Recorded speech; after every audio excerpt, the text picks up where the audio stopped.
Oh shit, I am crying. I don't know if you saw this tweet. Look at this, dude. The cover of Erika Kirk's new rap album is crazy. Oh, dude, look at that. Isn't that funny? Dude, tell me I'm not the funniest tweeter ever. I swear to you, though, she looks like a fucking rapper. Like, what is with the bling, dude? You know what I mean? What is with the bling? Like, in all honesty, you know, this woman walks around, she proclaims herself as like a child of God. The money here is composited. Somebody added that in Photoshop, right? But the rings are actually real, dude. Yeah, look at that shit. Dude, those rings are fucking real, bro. This is a woman who is supposedly a woman of Christ. Now, let me just tell you guys, okay?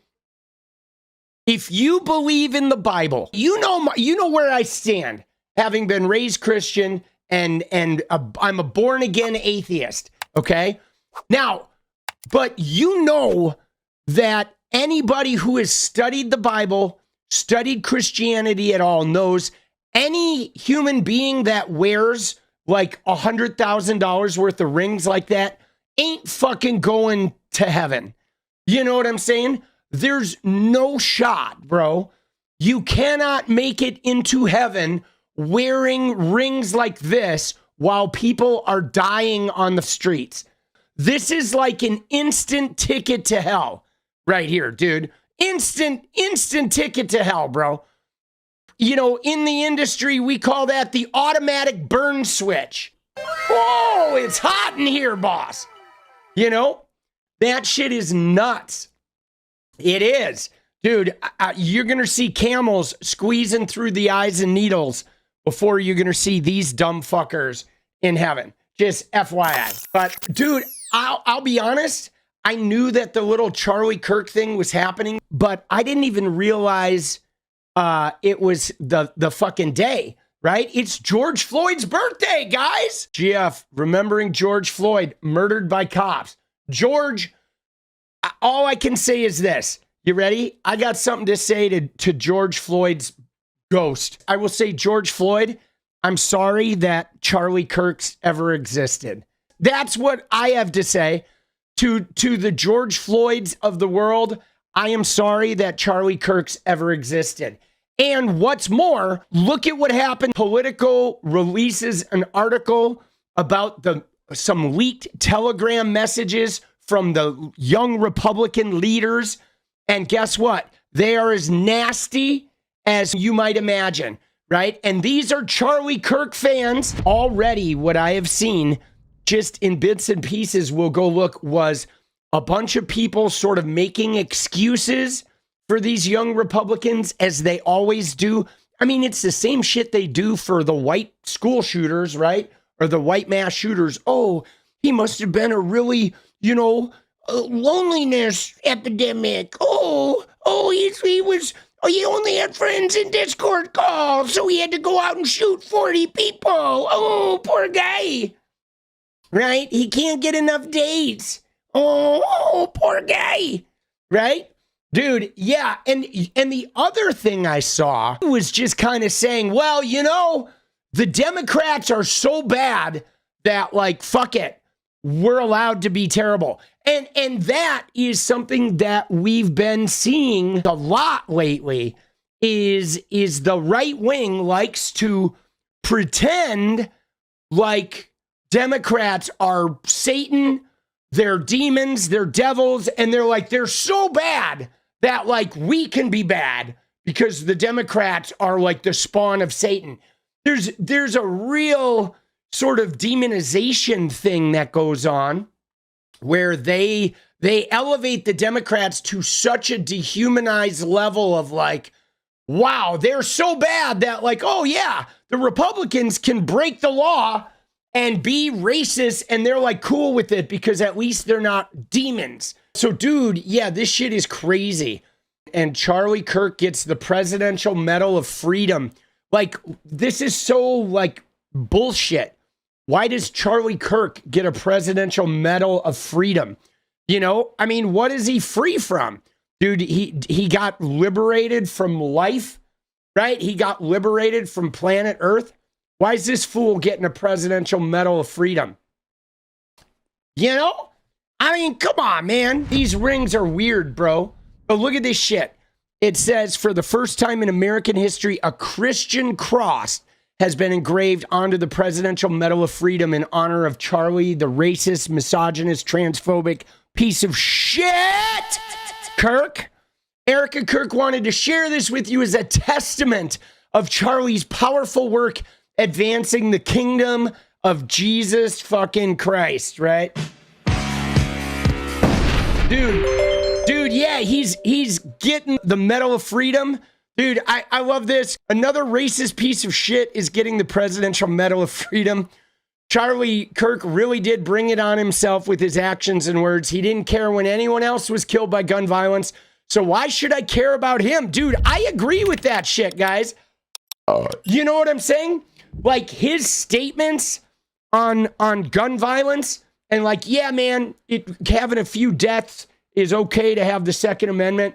And he said that right after a school shooting. Like, dude, why should we cry about that motherfucker dying? We should not.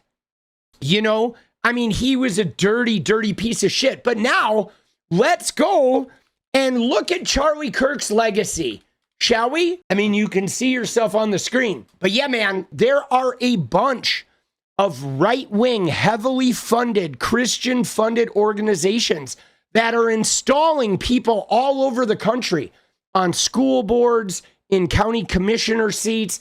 There is like an active Christian takeover right now that's going on behind the scenes in America that is super, super bad. And so Charlie Kirk was like a front man for like trying to mainstream that shit. Okay, there is a serious Christian takeover, and this sort of racism, enslavement, and rape is part of the Christian culture. You know, Christian culture is culture. Okay, the women are property. Christian culture is slavery and racism. It's literally in their book. Okay, Christian culture is deeply misogynistic. You know, it's freaky, guys. According to the Bible, Jesus was made without consent, right? Mary didn't consent to being pregnant. She was simply impregnated against her will. Like, wow, dude, I hadn't even thought about that. You know what I'm saying? But like, yeah, at its core, it is about no consent, which is why every time there's Christian leadership, they impose their viewpoints. They impose their power structure. They impose their morality, if you want to call it that. Because over the course of my life, guys, the most immoral people I have ever known in my life have all been Christians. I'm telling you right now, every atheist I have ever known has had a better sense of morality and a better value system than any of the Christian people I've known. The worst, least moral people I've ever known have always been Christians. It's really interesting too, because the whole concept of like, oh, Jesus died for my sins, I hadn't really thought about that too. The very fact that their entrance to heaven is predicated upon somebody else dying for their sins, right, means their entire belief system has an institutionalized view of other people doing the penance for them. You know what I mean? It's like an absolution of personal responsibility because somebody else is like, has picked up the tab for them. That's an element of it. There's no personal responsibility whatsoever. It's pretty crazy. But anyway, so here we are, guys. Thousands of private messages. But I can tell you one thing though, guys. I mean, this is the thing that baffles me, you know, because look at this. There's our little, whatever, Trump family photo, right? Jesus, okay, wouldn't be hanging out here, guys. You know what I mean? Like, how do American Christians process this? Okay, like these are the people that Jesus flipped the tables on. You know what I mean? This is like Pontius Pilate kind of wealth. You know, this is like Roman ruler sort of wealth. It even looks like it with the marble columns and all the gold and shit, the opulence. Jesus would be the opposite of this. He would literally be saying, stay away from those people. And yet, like, these people are now revered and worshiped by the supposed followers of Jesus. Like, what the fuck are we even talking about? This is what's wild, is this type of wealth right here is so sinful in the Bible, guys. This is like one of the penultimate sins, to live like this. And then on top of it, to add all the debauchery, right? The adultery, the constant adultery, the bad business, not paying your bills, all the coveting. You talk about coveting. Like, tell me Trump isn't like the king of like jealousy and coveting. Like, dude, he covets everything. Okay? He covets Obama's Nobel Prize. Okay? He is in a constant state of coveting. And yet, the American Christians have somehow convinced themselves that he is like their protector. I mean, when you think about it, guys, it's devious. It is devious. This is some devious fucking shit that these American Christians are engaged in. It is like, if there was an antichrist, you know, Trumpy's it. I mean, I don't believe in this shit, but by all means, if there was an antichrist, Trump is it. What is up, guys? Thank you so much for watching. If you like the video, you want to support independent resistance media, you know what to do. Drop that sub, hit the like button, and please share it. And we do love our members, so if you want to become a member, it's another really great way to support. Thanks again for everything, guys. I'll see you next time. Let's go.